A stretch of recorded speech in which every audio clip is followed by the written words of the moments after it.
Who's the best team in the ACC? We got a lot of football to play to find that out, but we're going to talk about it today. Boys, we're back. We got the whole gang here. It's been a minute, hasn't it? It has. Yeah, we got me, Noah, joined by Brandon, as always, and Mr. Allen, the newly wedded man, is back in the fold. Yes, sir. Yeah. No, Love it. Appreciate y'all carrying the torch. You know, week leading up to the wedding, surprisingly busy. I don't know. Just keep that in mind when y'all get there. And then it was really nice unplugging with a little international travel. Very nice. Got the Very nice. got the screen time update that Sunday, and it was like you averaged 58 minutes on your phone every day. I was like, wow. It's still, it's more than I thought it was, but like Right. a fraction of what it normally is. Still send me some TikToks. That's all I gotta say. Well, she had to do her hair, and it takes me like 10 minutes to get ready after I shower, and like it takes her like an hour. What am I gonna do? Totally. Well, we are very glad you're back, and very glad that we get to talk some college football tonight. Subject of today's video is the ACC, the Atlantic Coastal Conference. Not so Atlantic anymore. Not quite. I've heard the American Coastal. That might fit a bit better these days, but It would. yeah. We're going to break it down. As always, we have our 6 categories: newcomer, dark horse, best offense, best defense, conference championship matchup, and conference champion. So without further ado, before we get started, if you like what you see, you like this sort of content, college football preview stuff, be sure to like and subscribe. We love making this sort of content. We love the growth that we've seen, all the support from everybody lately on the channel. We are very, very close to hitting our goal. Oh, did he just show the screen? Yeah, at time of recording. 497 at time of recording. So close. Very close to our goal of 500 subs before the season begins. So, as always, we really appreciate the support. And yeah, let's just keep it going into the season and onward. Anything else to add, boys? I think that about covers it. Yes, sir. No, Let's dive in. All right. Because we are officially 16 days and some change from week 0. I'm pumped. Yeah, a little ACC matchup to start that off. Very, very true. You got, Doubling. is it Georgia Tech, Florida State? Is that correct? Or am I? Correct. That is Okay. correct. Very nice. That might deserve a preview video on its own. It might. I think Very it could. much might. All right. Well, I think for this one, though, looking into the conference as a whole, we can start with conference newcomer. The ACC obviously is, seen a lot of changes this offseason, as have a lot of other conferences. 3 new teams on the block in the ACC this year. You got Cal, you got Stanford, and SMU. So, not a lot of choice here. 3 different schools. One of these things is not like the other. Yes. Correct. Yes. And I think without further ado, Brandon, if you want to start us off, you can go right ahead, brother. And start it off. We were talking about this earlier, and I won't slip up like last time. I said Cal, UCLA. I mixed them up. My bad. Same team, same difference. You're not going to do that well. Anyways, look. SMU, because I was researching a little bit before this episode to kind of get my bearings about me, and was surprised to find out SMU's over-under win total in their first year, not only in the ACC, but in the Power 4, we call it now, is 8.5 wins. They went 11-3 last year. They're pushing real hard on the NIL front. I'll throw it to Drew when he gets there, but they have a pretty hefty upfront payout for the NIL collective. They're doing some work there. And honestly, a pretty favorable schedule for SMU. Looking at them, I don't have it pulled up. Okay, I have it pulled up now. Looking at their ACC opponents, I mean, really their toughest game, I would say, is Florida State. We'll get to them later. Florida State, I do have thoughts on that. At home. At home. At home. In Dallas. Home at home. Oh, boy. No Clemson, their biggest road game, glancing over this right now, is probably Louisville on the road. Okay. And it's manageable. It's Very manageable. So running it down top to bottom, just straight up ACC opponents. I'll throw in a couple more because there's a couple out of conference. You have BYU, TCU, both at home. Florida State at home, at Louisville, at Stanford, at Duke. They get Pitt at home, Boston College on the road. They play Virginia on the road, and they end with Cal. Really? I mean, as far as ACC schedules go, you dodge Clemson, which I think we'll get to later on as well. I like Clemson a lot. In the ACC at least. They dodge Clemson. This is a really favorable setup in 2024 for SMU to start off their ACC bit strong, I think. Just looking at that, that is a hell of a road stretch because you go from Louisville, which is obviously in Kentucky, you got to travel to California, and then you have to come back to North Carolina. Oh man! In 3 weeks. Yeah. Damn. Yeah. Let me double check. The 5th, the 19th, and the 26th. No bye week. Well, no. There's a bye week between SMU. Yeah. Between bye week on the 12th. Well, that's good. So they get a week to practice at home. Love that. Yeah. Welcome to the new ACC, everybody. The American Coastal Conference. I think that's what it should be. What coast is near Dallas? We'll call it the Gulf. The coast of the Rio Grande. That's fair. I like that. So I assume you're going with SMU there, Brandon? Yeah. Okay. I mean, unless one of y'all wants to, I cannot make an argument for either of the other newcomers. They're kind of, in my opinion, unremarkable Pac-12 teams kind of toward the middle to the bottom of the pack pretty consistently. They had their years maybe, but SMU's making a comeback. They're trying to throw it back to the Eric Dickerson days, and they're putting their money where their mouths are. They have the oil money in Texas to back it up, so I think they can get there. I like it. Yeah. Stanford's getting kind of screwed with their schedule. If one of y'all wants to pull up Cal. I was not aware of Stanford. Yeah. I can pull up Cal. Well, they're not getting screwed, but just to name off their ACC opponents, it's Syracuse, Clemson, Virginia Tech's not bad. And for some reason, they're going to South Bend. I know that's not going to count as a conference game, but still. It's tough.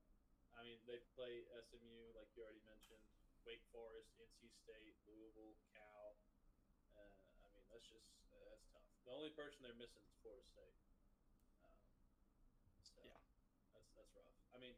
If it hasn't already been implied, I'm also running with the Stangs. Like Brandon mentioned, they do have a very favorable schedule.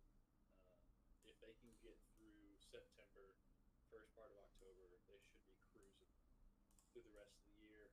And then, like he also hinted at, the new Boulevard Collective is set to pay SMU athletes roughly $3.5 million annually. Damn. Through the NIL Collective.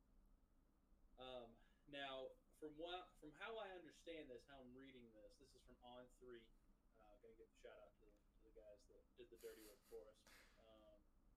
They are set to pay both football players and basketball players $36,000 a year. And from what I'm looking at, that is for just being on the team. That's base pay. So that's a total payout of $3.5 million a year. And then just to put that into perspective, the Matador Club of Texas Tech is paying out $25,000 a year, which is quick math at home. It's about $10,000 or $11,000 less than SMU. So I don't know if people that watch our channel are old enough to remember the SMU Pony Express days, but there's a reason they got the death penalty, and it was for paying players. Yeah. And now they can do it completely. Now legal. they can do it. So, and not only can they do it, they can brag about it. They understand that they've got to go up against the Texases and the Texas A&M of the world. So they're coming in, they're stroking checks, and they're having them.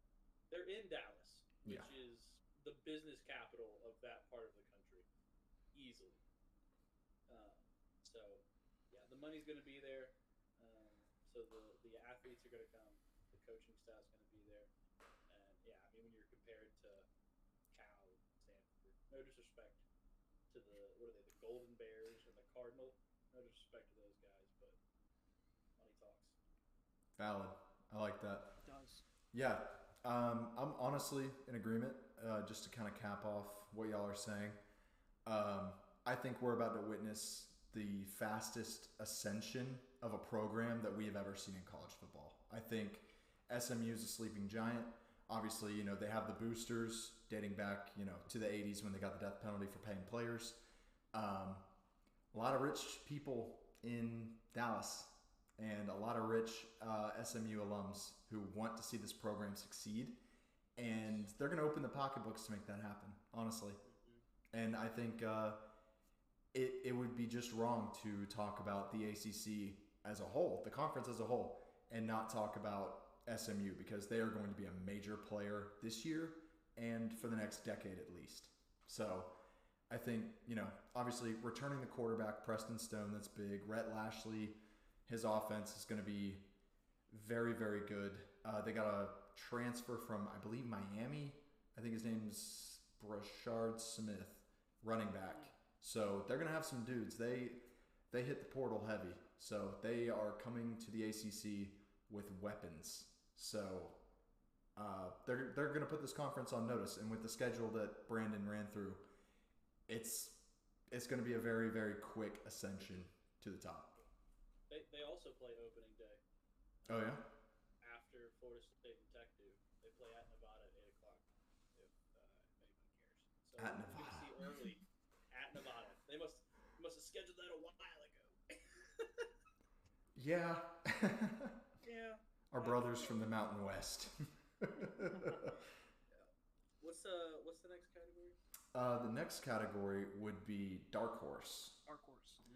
So if you pay attention to the preseason odds market at all, this is your category. If you want a winner, don't listen to us. Do not listen to us.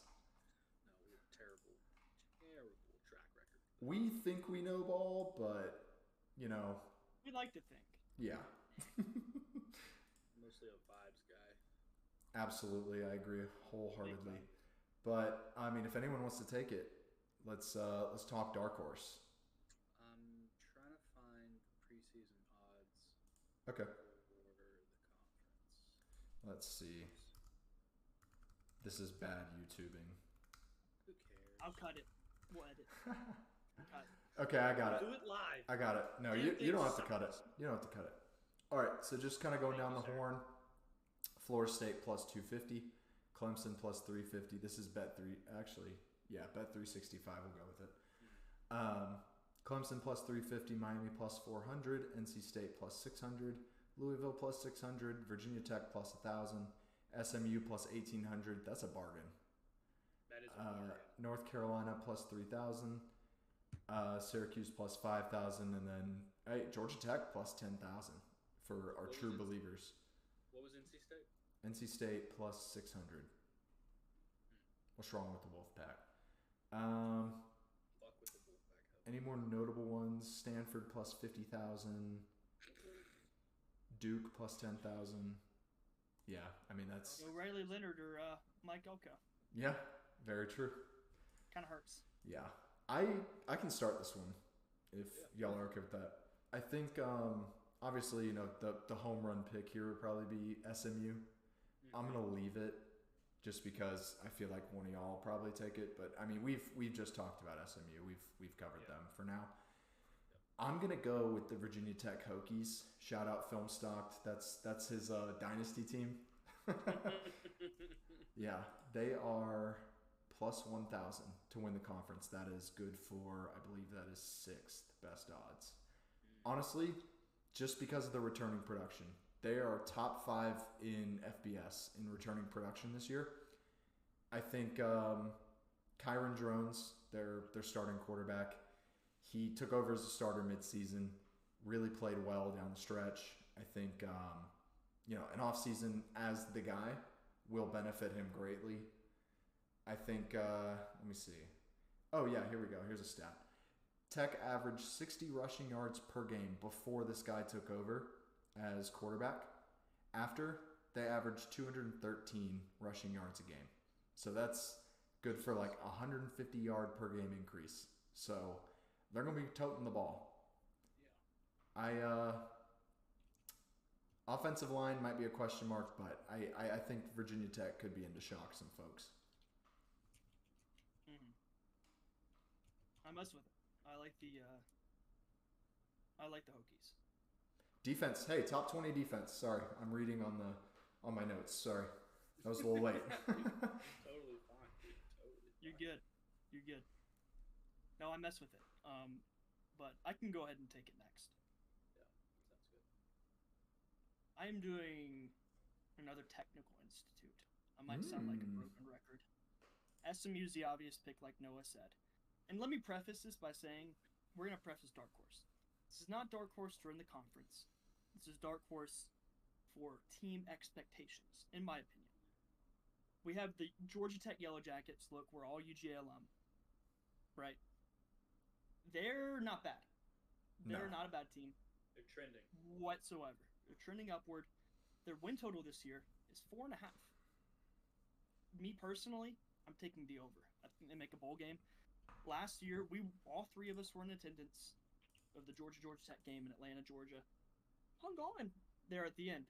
Look, they have a lot of returning production, especially on the offensive side of the ball. Haynes King is not a bad quarterback at all. He's mobile. He can sling it. He can get it downfield. The only two notable departures on the offensive side of the ball are if you're a Georgia fan, our old buddy Don Blaylock is gone. As far as schedules go in the ACC, this is pretty favorable for Georgia Tech. Like I was saying, they return a lot of key pieces on that ACC leading rushing offense with Haynes King at the helm, obviously. But looking at their schedule, their hardest games are going to be Georgia and Notre Dame. They go to Athens, obviously. That is what it is. It's tough. They pulled Notre Dame at home October 19th. I think that one's going to be a lot of fun. I think they could potentially keep it close with Notre Dame. I don't know if we're going to cover them. I guess we could have in this video, technically, since they are ACC in a lot of sports. They're independent, so maybe we'll have to have an independent / Pac-12 Pac-2 video. I think that would be a total of 5 teams, so maybe we won't. But their schedule, I'm looking at it right now, and I believe, if what I'm seeing is correct, Florida State and Clemson are both not on this schedule for Georgia Tech, which is huge for the Yellow Jackets. Obviously, the two perennial powerhouses in the ACC currently are not on the schedule. I think it's pretty favorable. I picked them last year as my dark horse, and I think I'm taking them again this year. Like I said before, prefacing it, I'm not taking it as a dark horse to win the conference championship. I think they could maybe be in the conversation, but at the very least, I would actually put my own money on Georgia Tech winning more than 4.5 games. 100%. I think they go bowling. I would agree. Yeah, it won't. I don't know. Gasparilla Bowl champs. That's right. I can see them winning 6 or 7 games. Yeah, I think around 7 is pretty correct for them, but I think 4.5 after what they did last year is a bit below on that scale. Yeah. Okay, guys.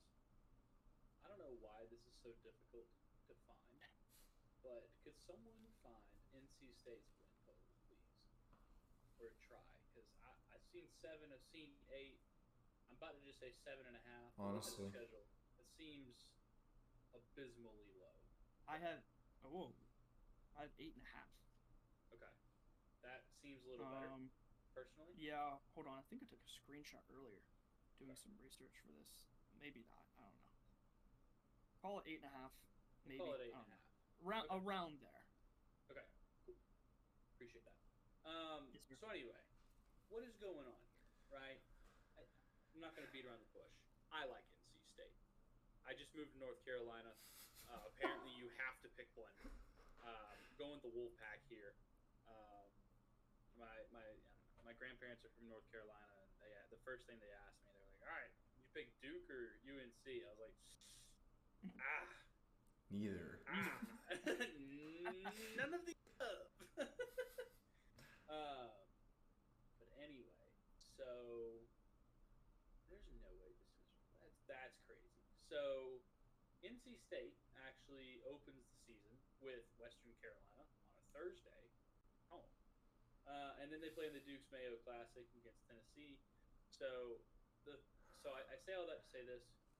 Then they play La Tech September 14th, and then September 21st they go to Death Valley. They play Clemson, and then honestly, after that, if they can make it through the week after Labor Day, that's Tennessee. And then if they can make it through September, cruising. If they can start 4-0, I think they're at least in the conference championship game. They start 4-0 and beat Clemson and Tennessee. They are playoff bound. They are a top 10 team if Yeah. they beat both of those orange sons of bitches. Yeah. Because the rest of their schedule rolls on to Northern Illinois, Wake Forest, Syracuse, Cal, Stanford, Duke. They do have Tech in Atlanta, and then they close out the season on the road in Chapel Hill. So, and UNC is also looking to snap out of a dry spell, but lost a lot of production on offense. Obviously, you lose your quarterback like that, it's gonna. I mean, maybe at that point they'll have the wheels back on the wagon. But going back to Clemson, because I think from an ACC perspective, if you're an NC State fan, obviously that's the one you've got circled. I think it's good that they play early in the year because from what we've seen from Clemson the past couple of years, it takes about a month or two for Clemson to actually look like Clemson. Especially with Clemson opening the season against Georgia in Atlanta. Things are probably going to be looking a little abysmal for the Tigers, hopefully, through the first part of September, Labor Day weekend, because they opened the season last year with Duke. That was another road environment. Duke is not Georgia. No offense to Duke, but I think that if NC State can make it through Clemson and potentially win that game, or even if it's close, I still think they're in the conference championship game. And if you get that to happen, anything can happen. Just because I love the way they play ball. Hard-nosed, smash-mouth football. We're going to play some defense. We're going to run the ball. I enjoy it. So that's my pick. I like it. Favorable schedule down the stretch. Just got to get through the first part. We'll be okay. Yeah, I like it. No SMU. No SMU. We're talking earlier. I think this is the most variable conference. Yeah. It's a very much a toss-up in this conference. I mean, we talked about SMU for what felt like 15 minutes. Yeah. We couldn't pick SMU again. That's fair. Valid. All right. That's great. All right. Moving on, we have best offense. I think mine is correct. So I mean I can go. Go with it. I have a feeling. Please, go for it. I have a feeling we have the same one, Noah. You think? Okay. I'll echo you if that ends up being the case. Sounds good. I got the Miami Hurricanes. I got to go with Miami. I think a couple big transfers from the Pac-2. Washington State quarterback Cam Ward come to town.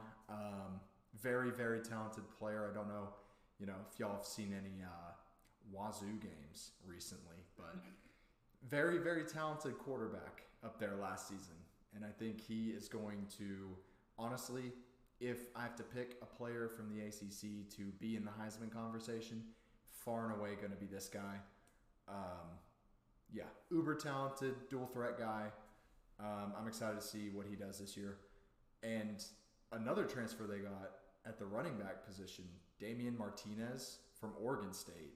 So that really good Oregon State team, arguably that DJ Uiagalelei was the reason they didn't really achieve as much as they should have. Good thing we don't have a disappointment category because Florida State would be my pick. Sorry, not sorry. That's another discussion we can have. But I think these two guys are going to be really good in this Miami offense because Lord knows Mario Cristobal needs it because I think his seat is starting to get pretty hot. So he needs. That was going to be my argument against you. It's like, who's calling? I think it's desperation mode. He's he's feeling the seat start to get a little warm. He's got to turn in a pretty good season. So hopefully no bullshit this year. Hopefully they install, victory formation in their fall camp installs. So we'll see. Yeah. Need it. Need it. Obviously, they need it. Yeah, they do. Mm-hmm. Yeah, Brandon, are you echoing Noah here? I am echoing. I've kind of been on the same wavelength. I am personally a Cam Ward sympathist. I think, because when we're talking about the ACC and the other two big players in the conference, to me, obviously Clemson, Florida State, pretty recently.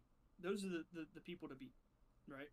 Talking about Clemson, their highlight has never really been, recently has not been their offense. Obviously Deshaun Watson and Hunter Renfrow. I don't know why those are the first two names that came to mind. But because they won a ETN. national championship. Yeah, that would be a good point. Trevor Lawrence, even. They've had a lot of good firepower on the offensive side of the ball. Not lately. Cade Klubnik is a guy. He can play quarterback. Their main focal point is going to be their defense. And then when you talk about Florida State, you lose Trey Benson, you lose Jordan Travis, you lose Keon Coleman.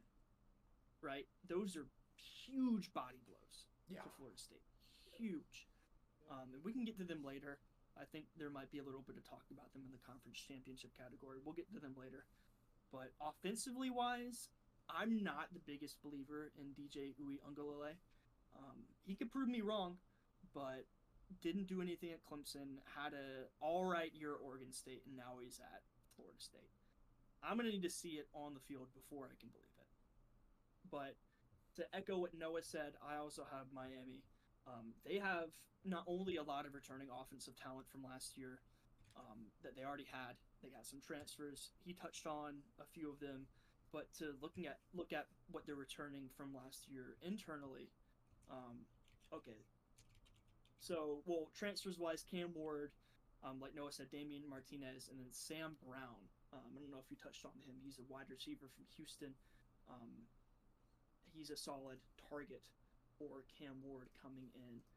But looking at what they return internally, they have several key returning players, wide receivers, Xavier Restrepo and Jacoby George, and then another running back, Mark Fletcher, and then 3 starters on the offensive line. So most of their offensive line is coming back. Jalen Rivers, Francis, I'm not going to say his last name, and that's Cooper. Francis. Francis is here, bitch. Francis, bitch. Oh God, that was awesome. Didn't you miss us, Drew? Didn't you miss us? I did. I really. You did miss us. What else would you rather be doing right now? Bro was sipping Dax on the beach for a week. Bro, you did not want to be a daiquiri in Jamaica. All right, It's true. Murderers Row. I seldom do. Yeah. Wow. But anyways, to kind of say it overall with what Noah said, they have a lot of returning talent on the offensive side of the ball with the addition of Cam Ward and some other pieces. I think that they are poised to make a run. I mean, to me, this is one of the weaker conferences in the college football this upcoming year in the Power Four. And it's kind of a toss-up because it's, been Clemson, then it was Florida State. And now that Florida State's kind of lost what they lost, I feel like them not making the college football playoff last year was a huge momentum swing. And them losing a lot of big pieces to the draft also plays into it. I think it's completely up for grabs this year. And I think Miami is poised to make a run for it. Obviously, they're a historically good program. Haven't really been good since the early 2000s. I think they can make a run at it. So I like Miami for the best offer.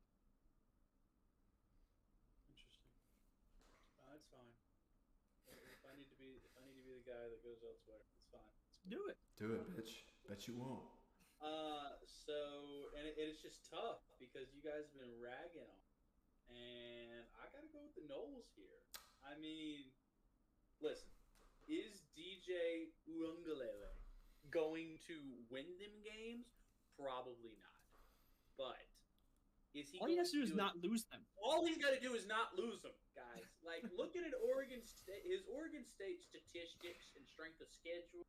To be fair, they did go 8-5, but that was a very, very deep Pac-12. Very true. They averaged almost 32 points a game, and like, you know, and my boy here, where'd he go? He had almost 2,700 passing yards and had 21 touchdowns. He did have 7 picks though, so I will give you that. And then on the rushing side, he had 6 more rushing touchdowns. So not exactly what you would call a dual threat quarterback, but does just enough with his legs to make you think about it when you're game planning. And like I said, he is not going to be the reason they win football games. He's going to be the reason he's going to get the ball to his athletes in space. And they got some big boys up front. I mean, so sticking back to the wide receivers, they got Vandrevius Jacobs. Kid is fast as shit. I mean, he's going to be okay. Like, obviously didn't get a lot of on-field time last year because he was a true freshman. He's a redshirt freshman now. He is probably going to be their workhorse in the wide receiver room. But they've got some big dudes coming up front. Darius Washington, where else? Robert Scott Jr., Maurice Smith, and Jeremiah Byers, and Keandre Jones. Those are their projected starting 5. And, you know, they're redshirt senior, redshirt senior, redshirt senior, redshirt senior, and redshirt senior. Like, they've got a lot of maturity on the offensive side of the ball. Because we all know DJ's been playing college football for 9 years. So they've got the guys. They've got the maturity level. They just have to put all the pieces together. And honestly, the pressure's not going to be that high with the defense, right? Because their defense is pretty solid. Didn't lose as much. They've been, you know, Norvell has been doing a lot of work in the transfer portal, taking care of business there, trying to plug and play. I'm not saying they're going to win the conference, but I just think they're all going to surprise people. Okay. I like it. I mean, I don't agree, but I respect it. Yeah, I mean, maturity does not mean winning, but yeah, you don't have to worry about them knowing what the play is. You know, I don't know. I don't see DJ being able to make the big time throw. You know, I don't know. Well, he's great at handing the ball off. I'll give him that. He is great at handing the ball. I agree. Let's just take a look at the schedule, just for shits and giggles. Now you got me. Yeah, and the thing is, if he's great at handing off the ball, I mean, what's their running back? My biggest question is, what's their running back production in that offense? Because they're losing Trey Benson, right? Right. I mean, they could have another dude back there, but they've got a I don't know. There's a lot of question marks for me. Yeah, they've got a redshirt senior by the name of Keziah. I'm so sorry if I mispronounced that. Holmes. I think we mispronounced so many names in this video. It's water under the bridge, brother. Yeah. To be fair, he so last season he didn't have that much production because obviously he was behind pretty damn good running back. He had 29 rushes for 185 yards, that average almost 6.5 per carry, with 2 touchdowns, and then he had 5 catches for 58 yards and 2 touchdowns. So yeah, I mean, not bad. For when he got on the field, he did produce. It'd just be interesting to see what he does with full workload. Full workload. Thank you. I like it. Yeah, I mean, and their schedule's not terrible. I mean, like we mentioned already, they play Tech, Boston College. Yeah, going to SMU is going to be very interesting. Ooh. Yeah, Duke, Miami, and UNC, and Florida. I was going to say Florida, but they're not. Okay. Yep. I dig that. All right. Let's run through defenses, and then we can pick some winners, and then get out of here. How's that sound? That sounds good. All right. Next, top defenses. So, I don't know about you guys, but I think I like Clemson. Oh, crazy. Oh, shocker. This is going to be a clean sweep. Wow. Is it? Shit. Looking at the teams in this conference and the stats, Clemson's the only defense that sniffs the top 10 in statistics consistently, and I believe they're projected as a top 8 defense this upcoming year. I Yeah. mean, that's the defense is a selling point of Clemson as a team, and is Dabo Swinney's specialty. So it's not really that surprising, I don't think. It's been their identity for years. Off the top of my head, if there is one team to kind of challenge that, it's going to be NC State. There you go, Drew. Thank you. Wolfpack, baby. Thank you. Yes. But ultimately, I don't know, unless, somebody like Georgia Tech comes out of nowhere and it's like 2021 Georgia and just absolutely imposes their will, I see Clemson, taking this category pretty handily just because, it's like we said, it's the MO of this Clemson team under Dabo Swinney. They're going to play tough defense. Key pieces returning. I have the names pulled up on my phone. Hold on one moment. I got to keep talking so I don't lose momentum. Fill the space. Yes. TJ Parker, Peter Woods on the D-line. And then you got Sammy Brown, the 5-star true freshman. Stud of a player. So he's going to make an immediate impact. Who is Mickens? Last name Mickens. Yeah, I don't know ball. It's okay. RJ Mickens, their safety, who returned, could have gone to the draft, but decided to come back. That's a big leadership piece coming back. Hopefully coach up a very young but very talented defense.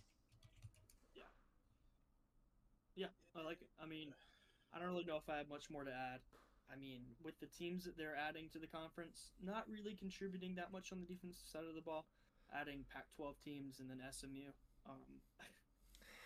It's just year after year, there's not really, I don't know if there's that much of a competition for the best defense in the ACC, especially when Clemson has such a strong defensive identity. It's kind of what they base themselves around, especially nowadays, moving away from those generational talents on the offensive side of the ball. So it's really hard to argue anybody else, I think. Yeah. Just for the sake of argument, I think you have to mention NC State. Like Noah already has, but I'm going to go into a little bit more detail. So I understand this was last season, but they did finish as one of the best defensive teams in the ACC under defensive coordinator Tony Gibson. They were the only FBS defense to hold opponents to fewer than 30 points in every game.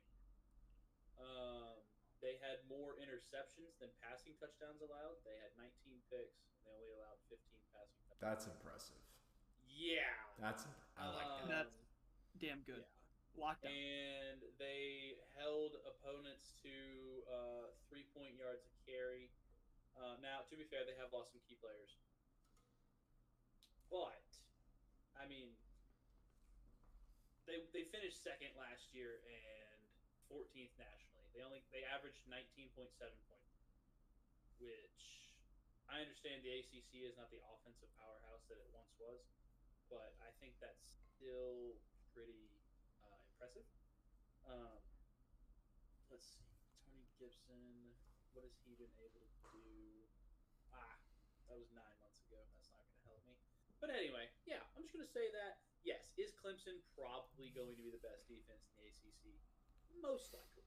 But I think NC State will at least give them a run for their money until they get into like October when Clemson seems to wake up.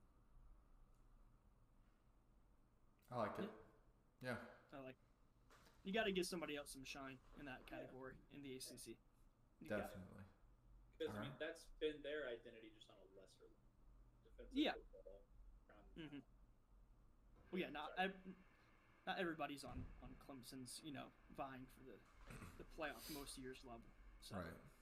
I mess with it. All right. Yeah. Very nice. Now we can move on, put a bow on it.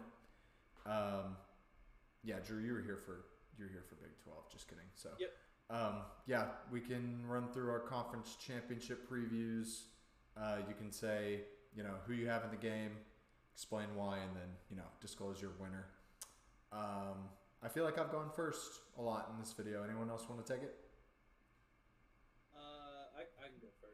Cool. probably Do because it. I have not the least to say, but like I feel like I've spoken a lot about the Wolfpack here, so I feel like I'd be remiss if they weren't in the conference championship game. Um, they just got to get through Clemson, and if they can get through Clemson, anything can happen with how their rest of their schedule looks. Now, the thing for me is Florida State and Clemson don't play each other this year, correct? I don't know about Really? that. Hold on, I have Clemson's schedule up. Hold on. Thank you. They play on October 5th. Okay. All right. So hypothetically, in this hypothetical world where NC State does beat Clemson, Clemson, where's the game? I think it's in Death Valley. Clemson, Florida State. Oh wait, no, it's in Florida State. Shit, I forgot It's they in played in Death Valley. It's in Tallahassee this year. That was a damn good game. I forgot about that last year. Dude, didn't they go to double overtime? It was. I remember it was tight. It was down to the wire. Yeah, I remember that. That was early on. That was one of the first few weeks of the season. That was the same day as Notre Dame, Ohio State. Correct. That was the nooner. That was a damn good week of football. It was arguably the best week of football outside of conference championship weekend and or playoffs in the last decade. Anyway, so in this world, I think it's going to be NC State and Florida State in the conference championship game, and I don't know. Fuck it, go Wolfpack. Wow. All right. Damn. I messed with it. Yeah. I like it. New player in the game. NC State making the playoff. Finally. I mean, even if they make the conference championship, if they have a good enough record, they keep it close with Clemson, they can make the playoff. I think if they're undefeated going into the ACC championship game with wins over Tennessee and Clemson, yeah, I think no matter how that game ends. I fuck with that. I like it. Okay. I like it too. Brandon, you want it, or should I go ahead and unveil the pick? I'll take it. Okay. I'm really afraid we have the same pick. I had a last second audible. Okay, well then maybe we don't because we're high on the same teams. Is it going to be Tech Miami? Oh yeah, because I'm picking. Totally. Look, Cal and Stanford. There's only so much good things. UCLA and Stanford.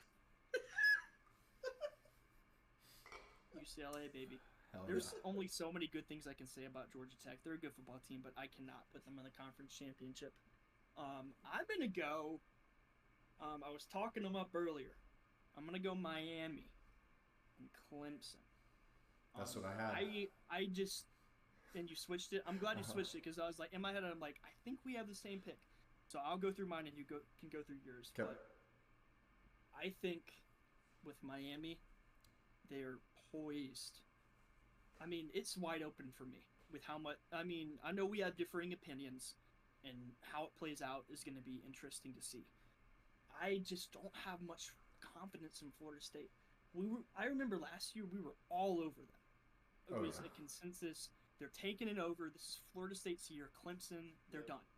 Yeah. This is Florida State's time to take it. Now I'm not so sure. I mean, if there was any year to do it, it was last year. They went undefeated. Obviously, what happened. Travis got hurt, and they missed the playoff. Got dog-walked by Georgia in the bowl game, which they didn't care about. They've lost all their momentum. They've lost key starters on the offensive side of the ball. I just don't see it personally. DJ can prove me wrong. I would love to be proved wrong. I don't see it for them. I think Miami, with the schedule that they have, not pulling Clemson is huge. I think Clemson's my favorite team in the ACC as it stands. I think Miami makes a run at it. Their biggest game is Florida State, I would say, and they get that at home. Now, I wish they had a better home field advantage. I think Hard Rock is devoid of life, if I'm being honest with you. I think off-campus stadiums in college football are sacrilegious to the sport of college football. That's another conversation. I think they can get it done. I think this is going to be on Cam Ward's shoulders, I think. And we'll see if he can get it done. But I'd like a newcomer. I really want a newcomer in this, so I'm taking Miami. And then on the other side of it, I'm taking Clemson. It's hard not to take them. A lot's going to fall on Klubnik. Obviously, a lot falls on the quarterbacks in today's day and age of football. It's just how it is. A lot of it runs to the offense, but they can definitely lean on that defense. As we alluded to earlier, I won't touch on too much more of it because we've gone into it in depth. But they return talent on the defensive side of the ball. They're not really bringing in any portal talent. Dabo does not believe in that. But nonetheless, they're still good on the defensive side of the ball because they recruit good and they develop good. So if you can do those two things, I guess you can get away, at least for now, without dipping your toes into the transfer portal. But at the end of the day, I don't know if I can bring myself to take Miami. I think it's Clemson's year again, to be honest with you. I think Clemson takes it. I'm not saying that Florida State is this team. You know the last team that came to mind that lost their New Year's Six game after having a pretty upsetting college football playoff committee decision? 2018 Georgia. Yeah. Texas, the Texas. Sugar Bowl. We lost to Texas in the Sugar Bowl. That was embarrassing. Yep. Brian Harrion was the only player that tried in that game. That's Yep. a deep cut for any of you Georgia fans out there. Brian Harrion, my goat. But The third string running back? Yeah. Totally. hey, he had that dog in him, man. He He was did, the only bro. one that showed up. He was a monster. And He was you a know menace. you know who was before that? 2013 Alabama, also in the Sugar Bowl. I lost to Oklahoma. So, I don't know. That's the last thing I'm going to say because I feel like I've talked a lot. Going back through. But I'm just He's home. losing. Yeah, I'm home. Daddy's home. Losing your bowl game does not get rid of all of your momentum. Because if memory serves, Yeah. I think both of those ball clubs have pretty well. They bounced back, losing yeah. those ball. That's fair. That's valid. That's fair. That's valid. So, Okay. I had the same exact pick as Mr. Nash here. And then I got to thinking. Obviously, okay, I'll cover the same, right? Get that out of the way. Clemson, obviously, Clemson. They've had a stranglehold on the conference for the better part of a decade. I just think they're too talented to not at least make the conference championship. Obviously, we've seen it before, but, you know, Klubnik is no longer a young player. Like, he has had time as a starter to, you know, let the game come to him and develop as a player. So if he doesn't get them there, that's all on him. But the defense should be enough to at least get them there. All right. So Clemson's there. And I had Miami, right? I was thinking about Miami. Do I trust Mario Cristobal? No, I do not. So, fuck it, right? We're going with SMU. SMU's making the conference championship game year one. Year one, motherfuckers. I think the schedule is what swung me when we were talking about them for best newcomer.